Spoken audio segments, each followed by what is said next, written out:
राहुल सोलापूरकर यांच्या वादग्रस्त वक्तव्यानंतर आता संतापाची लाट उसळलेली आहे। अमोल मिटकरी यांनी थेट इशारा दिलाय। राहुल सोलापूरकर यांची जीभ कापणाऱ्याला 1 लाख बक्षीस देणार असं ट्विट आता अमोल मिटकरी यांनी केलेलं आहे। थेट इशारा दिलाय।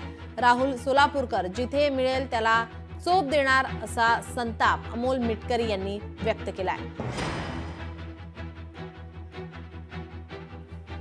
महाराष्ट्रातील तमाम जनतेला मी विनंती करतो की या हरामखोरावर शक्य तितक्या लवकर कायदेशीर कारवाई करण्याकरता आपण स्वतः पुढाकार घ्यावा। प्रत्येक पोलीस स्टेशनमध्ये जावं आणि या भामट्यावर देशद्रोहाचा गुन्हा दाखल करण्याकरता पोलीस स्टेशनच्या PIशी त्यांना निवेदन द्यावं। या उपर तो हरामी माफी मागणार नाहीच।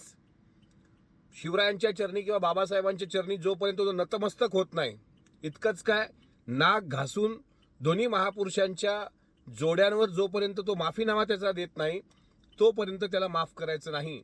तो जिथे दिसेल त्या ठिकाणी मी त्याचं थोबाड फोडल्याशिवाय राहणार नाही हे या निमित्तानं सांगतो।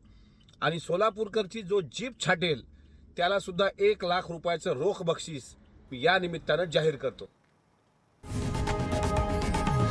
लोकशाही मराठी ऐका, पहा, जागरूक रहा।